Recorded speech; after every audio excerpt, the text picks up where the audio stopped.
नमस्कार, मैं हूं पवन त्यागी।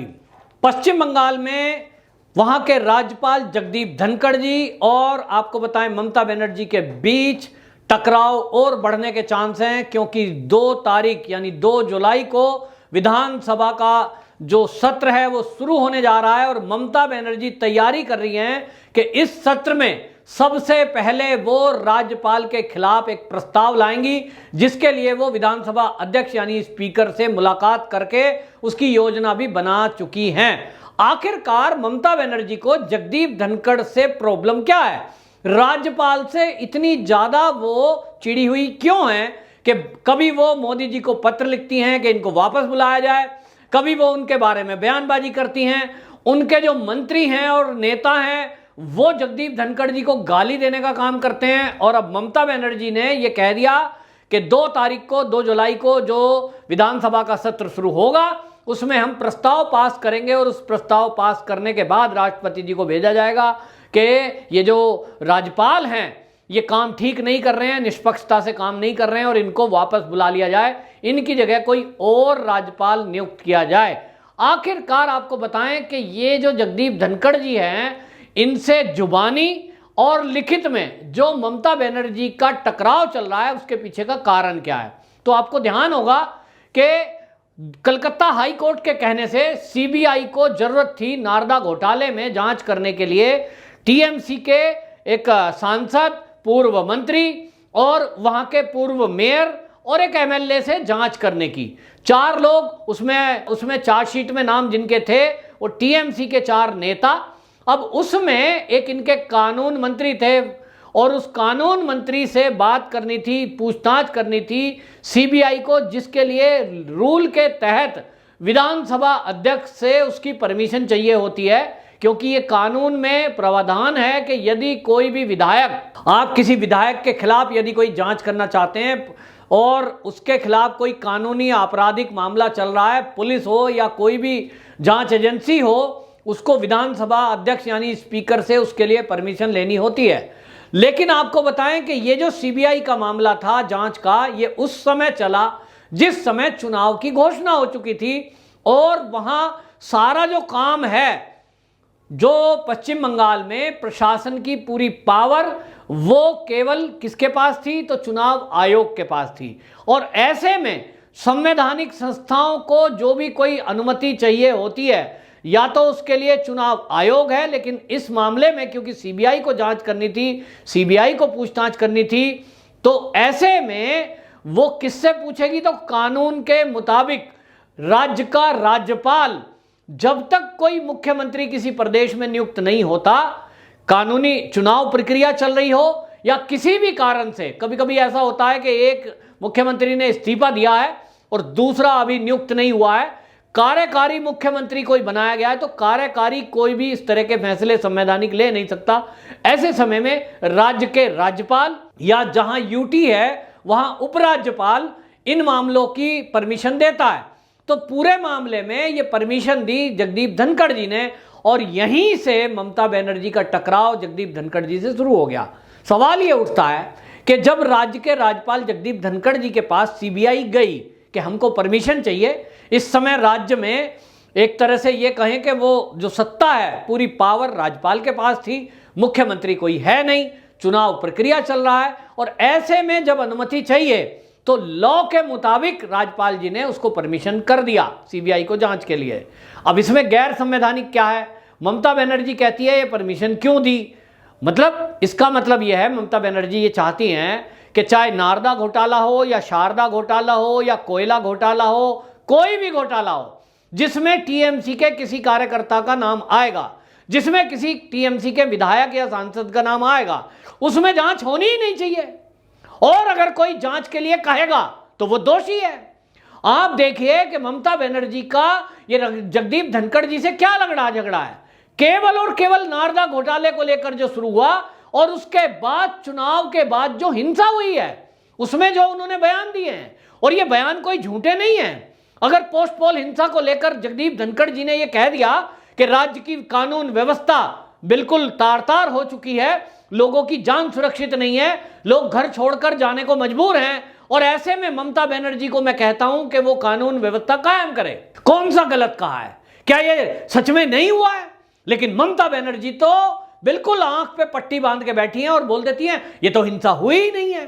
तो अगर वो किसी दिन को दिन ना कहकर रात कहे तो क्या जगदीप धनखड़ जी भी दिन को रात कहें? वो यही चाहती हैं। ममता बनर्जी की इच्छा यह है कि अगर वो कहे दिन में कि आज रात हो रही है इस समय, तो जगदीप धनखड़ या जो भी कोई राज्यपाल हो वो भी कहे दीदी आप ठीक कह रही हो, रात है। लेकिन क्या ये ठीक है? क्या ये न्याय व्यवस्था के लिए ठीक है? क्या ये देश के लिए ठीक है? बिल्कुल ठीक नहीं है। और इसलिए जगदीप धनखड़ जी ने अगर कोई सवाल उठाया है राज्य की सरकार पर, तो आपको बताएं वो चुनावी हिंसा को लेकर उठाया है, पोस्ट पोल हिंसा को लेकर उठाया है।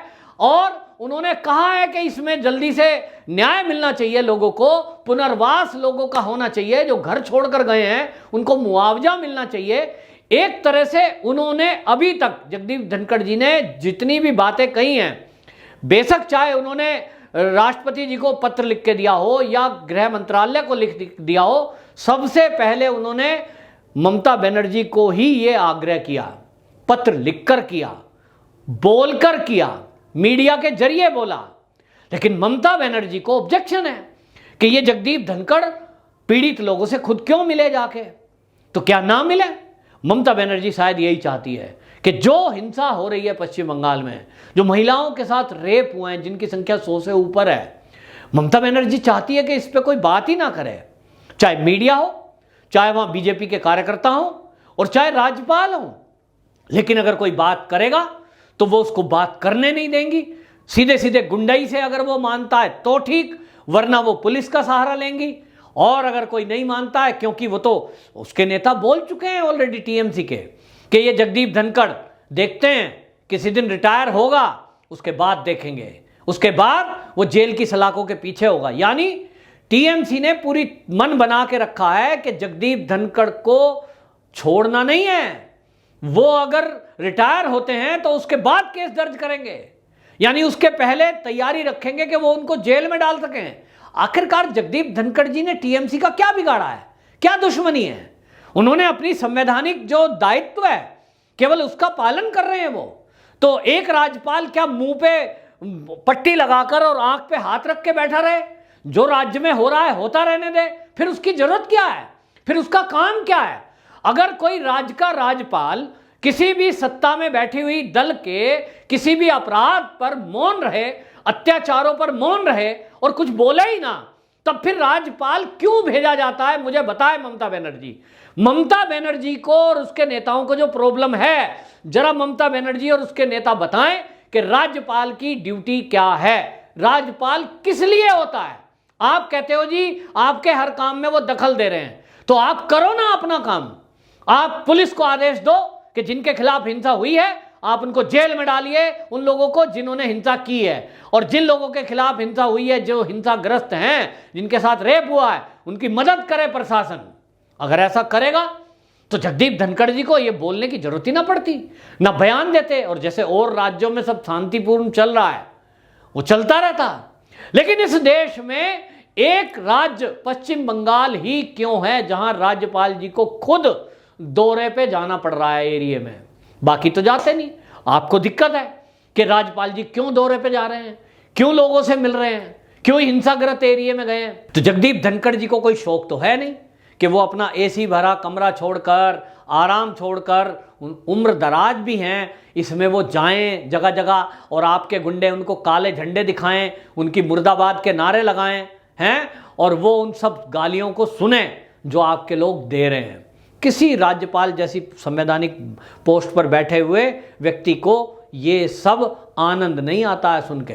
लेकिन जगदीप धनखड़ जी अगर इस सब को सुन रहे हैं, गालियों को सुन रहे हैं, काले झंडे देख रहे हैं, विरोध सह रहे हैं, और वो लोगों का रोना भी देख रहे हैं।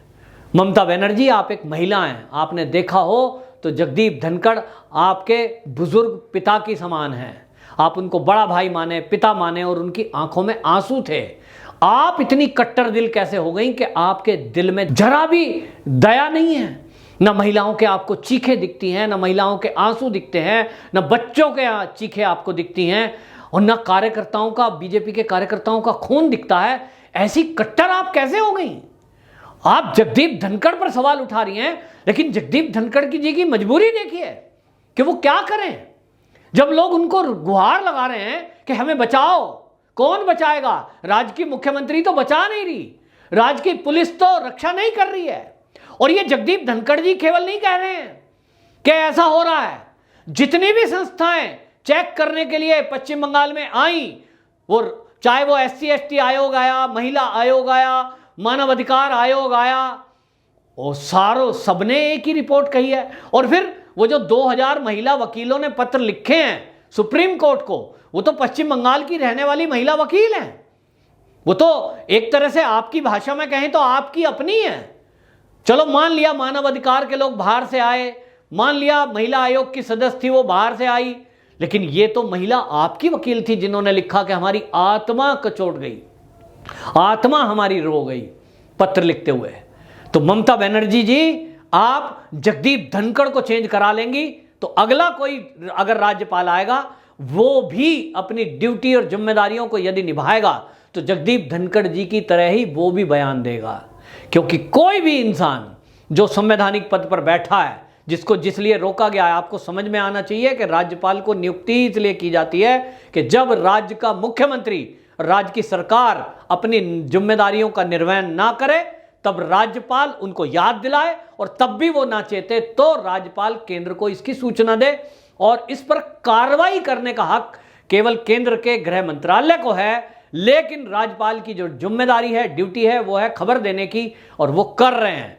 इस पर आप उनके खिलाफ प्रस्ताव ले आएं, उनको बदलने को बोलें, उनको आप गाली दें, उनको आप जेल में डाल दें, आप जितना डराना चाहती हैं डराएं, लेकिन इससे बाकायदा राज्यपाल के पद पर बैठे हुए व्यक्ति को आप जिस तरह से हटाना चाहती हैं कि आपको चाहिए कि आपके अकॉर्डिंग कोई आ जाए जो मौन होकर बैठा रहे, ये होने वाला नहीं है। वंदे मातरम।